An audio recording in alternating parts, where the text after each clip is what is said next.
Good afternoon, everyone. Sharice Jervis Hill here, President and founder of Events to Remember and PR to Remember with our Coffee with Cher sessions, as I call them. So today we have Steph Sellers. Steph has some sweet, sweet treats to share in her story. She is the CEO and founder of Cookies and Dreams. Steph, welcome to Coffee with Cher. How are you this afternoon? I'm so good. Thank you for having me today. Of course. And I love that you are literally in the kitchen. I'm sure you spend a lot of time in the kitchen making up those delicious, delicious cookies. So thank you for being here with us. A little afternoon cheers for you to you. Cheers, Cheers. cheers. Thank you Look, so much. of course, look, we're branding. That's what business owners do, right? We never stop. We That's never right. stop. We never stop. So, coffee in my cup. Anything good in yours? I'm going with a chai latte, Oh. actually. It hits the spot. It's good. My daughters are chai fans. That's their thing. So they'll be excited to hear that. They definitely are chai lovers. All right, so Steph, tell us a little bit about your journey. Tell us about how you got started and a little bit about Cookies and Dreams. Yeah. Cookies and Dreams has been in business for 5 years now, and Mm-hmm. it simultaneously feels like 5 minutes sometimes, and sometimes it feels like 50 years because it's been a wild ride. But I really got into baking many, many, many years ago when I learned how to bake as a small child, and then I actually got laid off of my very first job out of college. Mm-hmm. Not long after a lot of the economic difficulties that we went through and decided to start baking full time. And from there, went through having a studio bakery, then a couple of restaurants until finally now having Cookies and Dreams. And it's been a lot of ups and downs. We did a lot of rapid expansion and then subsequently scaled back to where now we're more stable and we're growing at a more controlled pace. So we make giant gourmet cookies in flavors like chocolate chip, which I have as a snack Yeah. because That it's looks chocolate delicious. chip. I'm Why gonna eat not? that through the screen. Yes, yes. And we also make some really fun flavors. Like right now we have a red velvet cheesecake cookie that is to die for. Mm. So it's a lot of fun. It's a really great mix of being able to be creative while also being able to and having the skill set to operate a business with multiple locations as well as nationwide shipping because there's a lot that goes into that. So it's a Mhm. really nice balance of all of those things. So where did you officially start? Where are you located? Where are you based? Iowa. Okay. And then where are your other locations? Are they all in Iowa? Yes, so right now we have two locations here in Iowa and we ship nationwide. Hmm. We did have a couple of locations in Illinois, but we scaled those back. Hmm. And I'm a really big believer that you need to own your backyard before Hmm. you go and try and expand. So we're getting back to the basics, or we did decide to get back to the basics, and that's been really good for us. Hmm. So in Iowa, we're in a town called Bettendorf and a town called Coralville.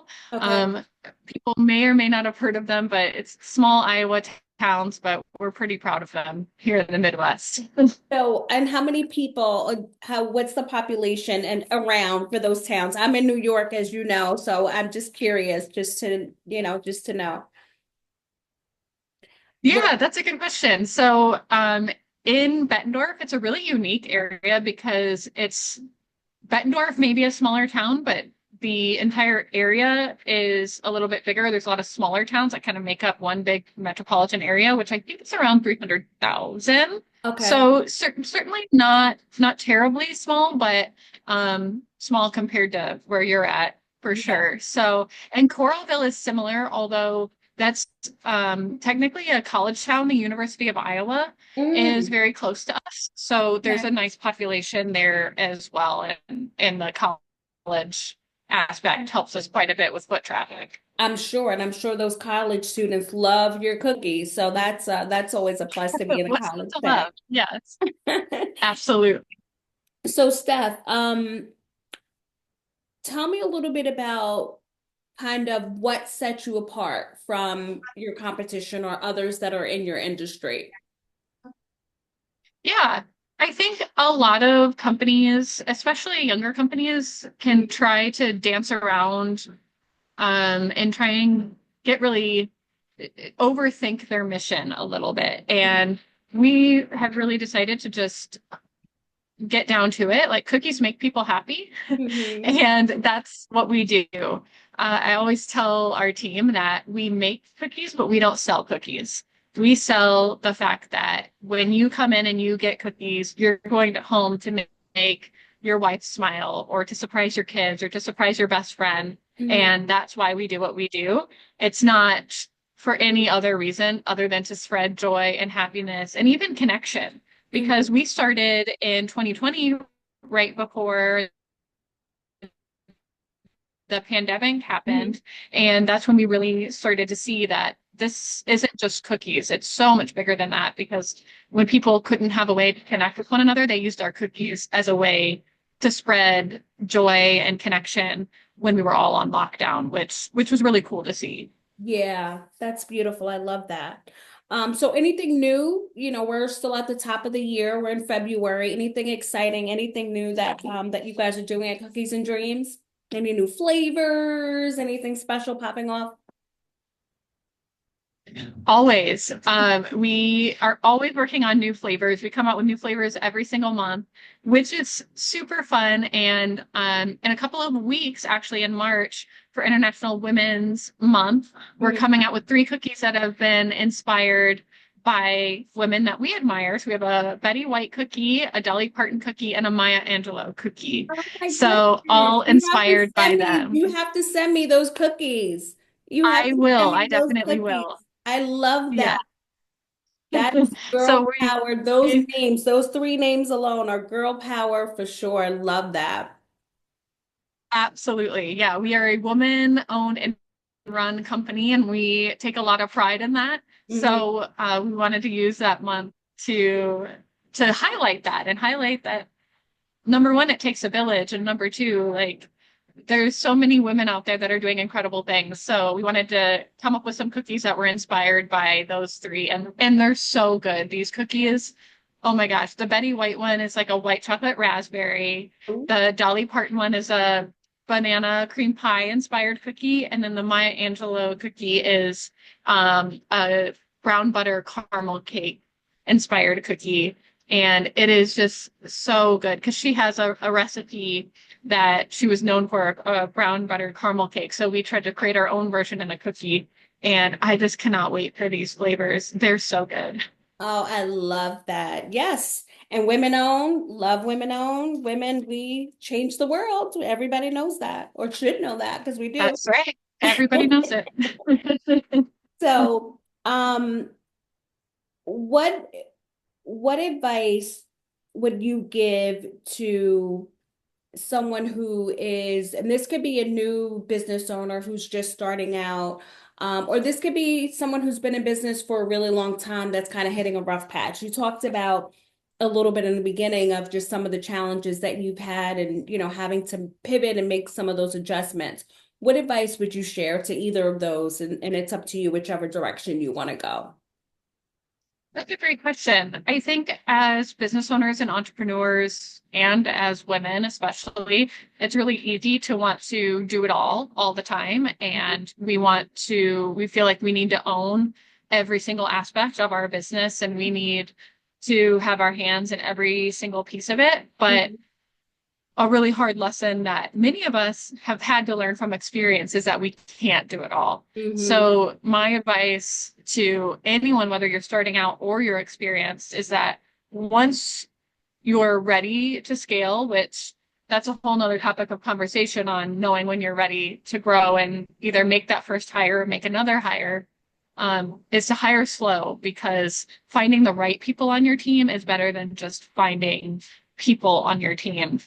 And that can really make or break your growth. And Yeah. something that we've had to learn sometimes the hard way Mhm. and in the past several years. So being able to hire the right people and getting the right people on your team Mhm. first is going to be such a huge deal for the way the future looks like for your company. And also realizing if you did make a hiring mistake, fixing it immediately. Don't try, like, if it's not going to work, it's not going to work. I Yeah. have a philosophy that we hire slow and fire fast. Yeah, I was gonna And say that. As soon as you said that, someone said that to me, and I've experienced the same thing. I think every business owner has.